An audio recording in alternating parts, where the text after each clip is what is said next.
Okay, next film we're going to talk about is dun dun dun Sinners. This was Ryan Coogler with Michael B. Jordan and Hailee Steinfeld was in it. Jack O'Connell's in there, who I really liked from the SAS TV series. Didn't really know him before that, but apparently he's been in loads of stuff, Skins and all that. Also had Delroy Lindo in there, who is always excellent. So basically this is about two twin brothers, both played by Michael B. Jordan, so it's a bit like Legend when Tom Hardy played both the Cray twins, he did both parts, very good at it. Yeah. He was as well. And they're kind of like, a couple of wheeler dealers, really, and they're putting a club together, or what they call a juke joint in those days, because it's set back in the early 20th century, the days of the Delta Blues and the juke joints. We've seen them in other films. So the first 25 minutes, 30 minutes of the film is about them setting up the club, and the club's going to open. And then, basically, what happens is it turns into a vampire movie. And this is very, very similar to From Dusk Till Dawn with George Clooney and Quentin Tarantino. But although that's the similarity in terms of the story, I still thought this was really original, really bloody well done, like stylistically, great performances put together, and kept you on the edge of your seat, wondering what was going to happen. I really enjoyed this film. In fact, I probably could have watched it without the vampire shit, just them setting up a juke joint and then the local clan being against them or something like that. I was really enjoying it so much up to that point. I could have kept watching it like that, because I kind of like all that old blues stuff, the Robert Johnson days, the Delta Blues, Mississippi, all that. I've been into that. It's my sort of thing. It's like, I like this kind of culture. This is what I've grown up with. I could happily watch a movie about that rather than it going to a place of, again, fantasy with the... but I didn't mind that. I like a good vampire movie. We both like a good vampire movie. And this was one. This was definitely one. And I'd say, even despite the similarities to From Dusk Till Dawn, this holds up as a companion piece. You could have a great double feature with the two of them. What say you, sir?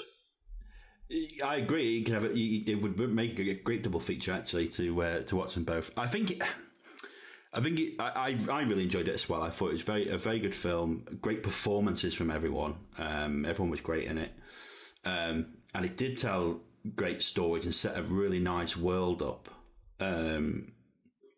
Because you really didn't get into the vampire stuff until a good hour or so into the film. Like, there was a really a lot of world. Yeah, I think it was. There's a lot of world building going on early on, isn't there? Like when they go to the town and they go to the Chinese grocery store and all that, and all these different things going on, and they're stealing the booze and they're going recruiting musicians. There's a lot of stuff going on before we get to, hey, we're setting up the club. I think when you do get to that bit, though, it is very derivative of Dusk Till Dawn, in my opinion. Not that that's a bad thing, though. No. The star of the show is Jack O'Connell, though, I think, that as the kind of sinister head vampire, would you call him? Yeah, he's the ringleader. He's definitely the one. And he has his first scene where he goes and attacks this house, this couple that he kind of turns. And then, he's outside, singing these songs and being all very charming and stuff. But, the way he draws them out and picks them off one by one kind of thing before all hell breaks loose, it's really cool. And, the music's great in it. The singing and dancing in the club, and there's a lot of great character development in there, relationships, and each one of them you kind of felt like, oh, I know these guys, by the time you get into kill them. So it was good. I think the only thing I didn't quite like in the film, because I couldn't quite understand it, there's a sequence where they're playing a big song in the club that they've opened up, and they do this weird, the juke joint, and they do this kind of almost time travel in the imagination thing that goes through, and it goes through I guess black musicians through the ages and comes into more modern day and stuff, all these kind of sequences, almost dream sequences kind of thing that they play through. Yeah, and I just didn't understand it at all, because for the rest of the film, the thing is all of its time, and it's all about the blues and all this, and that just really, I was like, Yeah, I mean, that would be a minor criticism, though, because, you know... Oh, yeah, it's minor. It's just a couple of minutes in the film, and it does sort of get a bit spacey. It's a bit like, whoa, are we on moonshine here? Are we on something stronger? Yeah. I'm not sure. But I think the general allegory of the film overall was about black suppression and culture being dominated by white Anglo-Saxon culture, which is, again, you know, a massive big theme still in the world today, especially in America.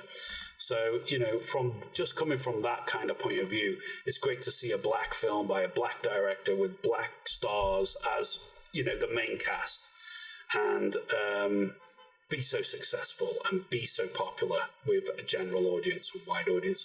For that alone, just worth loving, worth seeing. If you're into vampire movies, it's a total ace. If you're into old blues music like an old guy like me, then that's good too. A lot to love here. I pick pour out and clean. But there we go, fantastic film, Sinners. I'm definitely giving it a thumbs up, maybe 2 thumbs up, really, because it was a bloody good film. I really enjoyed it. And like you said, very excited to see what Ryan Coogler comes up with next. And yeah, make sure you see it if you haven't already. Tell us your thoughts if you have.